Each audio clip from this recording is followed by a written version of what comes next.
How's it going, guys? I'm Robert from Machado Visuals, and today I want to go over how I create my lighting diagrams. These are particularly helpful during pre-pro, so you can come up with a game plan and visualize your set before even arriving on the day. I use a set of icons called Film Set Objects by Evan Oliver. It includes just about everything from cameras, fixtures, support, basically anything you'd find on a film set. You're able to import these files into Photoshop or Illustrator, but my preferred method is actually using my iPad Pro since it's super portable and I'm able to create or edit diagrams on the fly. I use an app called Concepts, and it's meant for graphic design and illustration, but has a tremendous amount of value for designing lighting diagrams. To give you an idea of how the software actually works, I'll go ahead and make a diagram of my current lighting setup. So this is what Concepts actually looks like. As you can see, I have a handful of diagrams already laid out. This is my current setup right here, and for this video I've already went ahead and just kind of sketched out what the room actually looks like. So all I really need to do is add in my lights. So on the iPad it's relatively simple. All I have to do is bring up my files, and I already have my folder with icons laid out right here. In this case they're PNGs. So right now I'll just start off with my key light. So for all intents and purposes this is me and my cart. So if I wanted to show my key, right now I'm being keyed with a SkyPanel S60. So within this pack, all of the folders are labeled as such. So if I wanted to find my key light, which is a SkyPanel S60, I would go into LED fixtures and find the SkyPanel. And as you can see, they're kind of sometimes come with different configurations for each light, whether you see it from the back, from the top, an overhead view, so on and so forth. So I'll find the SkyPanel S60, I'll just do it from the top, and then all I have to do is drag this out, and then I can position this as such. So Concepts is really cool because you can kind of isolate what parameter you want to adjust. In this case, I just want to adjust rotation, so I'll just leave that checked, and then I'm able to adjust the fixture like so.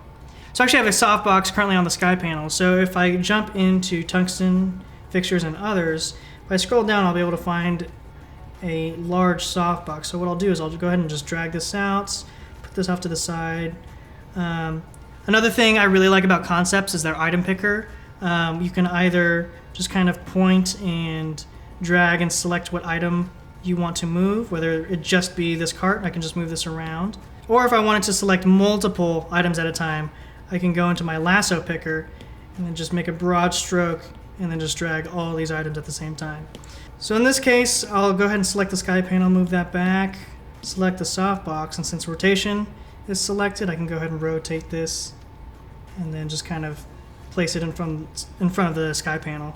And then I can go ahead and grab my lasso, grab both of these items, and then move it accordingly. So right now it's about 3/4 in front of me, so I'll just kind of leave it right there. So overhead, right behind me, I have a Westcott Flex Cine mat. It's just a 1x1 LED mat. Just kind of giving me a little bit of edge and kind of helping me separate me from the background. So to go ahead and add that, I'll go back into LEDs. And in this folder, I have a 1x1 light mat. And I know that my Westcott Flex Cine isn't a light mat, but same difference. So I'll go ahead and just drag this out. And the nice thing about all these icons is that they're pretty much to scale. So if you bring one light next to another, the scale will represent accordingly. So I'll just go ahead and drag this right behind me. Give this a slight angle. Another thing I really enjoy about this pack is that it includes labels. So you can go ahead and go into the labels folder, scroll down, and I can go ahead and label my lights. So this one will obviously be key. This one is more of an edge. And so if I wanted to scale these labels down, all I need to do is turn on scaling, and I'll turn off rotate so I don't rotate it. And then you can just resize as such, and I'll do the same thing for my key.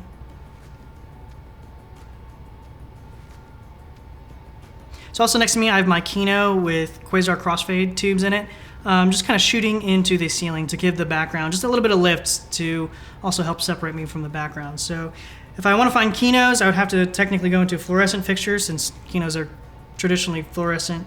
And then I'll go ahead and select this guy, drag it out. I'll turn off scale, turn on rotate, and then I'll rotate it.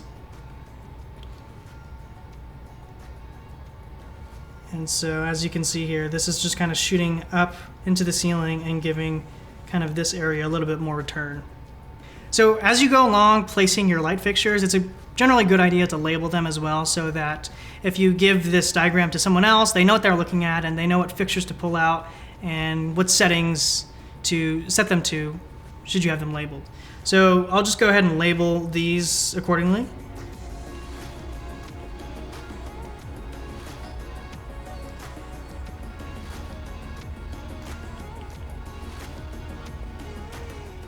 So the final light I have in the room is a 300D Mark II with the spotlight mount using the window shutter gobo.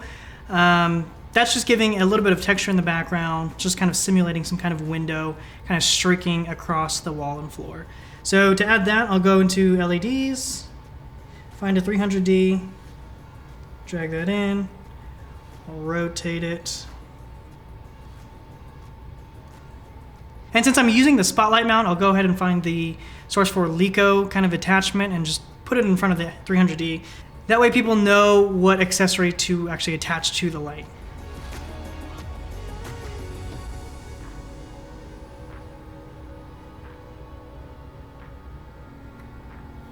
And of course, I'll just go ahead and label this.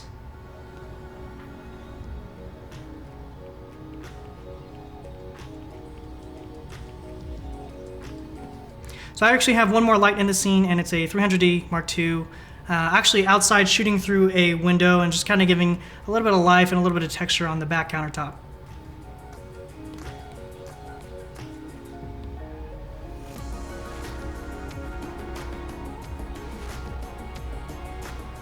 I actually did a little bit of shaping to this light since it's so close to the window.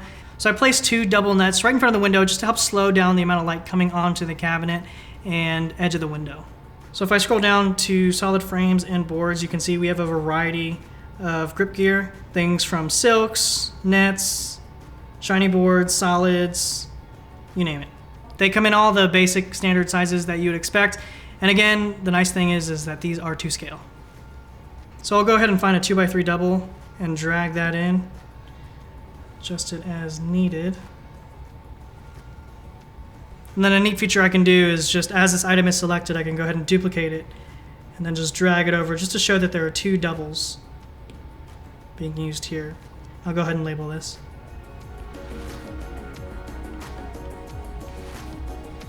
And if you wanted to get really specific on where the light actually falls, the set actually includes beam angles, so you can show that within the diagram. So for instance, I'll go into rolls, cards, and light beams.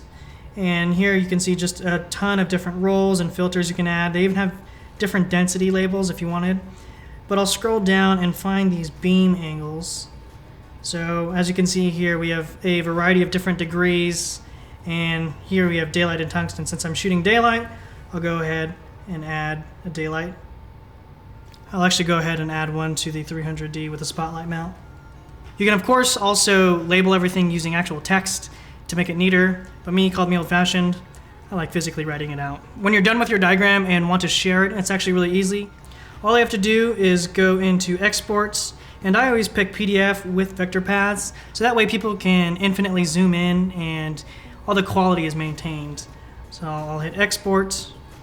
From there, I can export to pretty much anything, send it an email, save it to my documents folder, text it to my gaffer, or just upload it to Dropbox. There's so many advantages to creating lighting diagrams during pre-pro. It forces you to slow down and think of how light will actually interact within the space. They're also extremely valuable in communicating with your team so that everyone has a general idea of what equipment will go where, and oftentimes I'm able to just send off the PDF to my gaffer and everything will be set while I'm off dealing with the camera or talking with the director. I'll also try to include a photo of the location that will also give crew a general sense of space beforehand. Hopefully this video was helpful in some way. I'll actually be giving away a set of film set objects to one of you, so be sure to check the description for details. I know things have been pretty crazy during these unprecedented times, so please stay safe and stay smart. Work is coming in waves for me, but hopefully I'll be able to start pushing out content again on YouTube. I was able to get my A7S III pre-order in minutes after the page went live on B&H, so I do plan on doing another unboxing first look stream towards the end of September when that rolls in. Again, if you have any questions, feel free to leave them in the comments below. Thanks for watching, and I'll see you in the next one.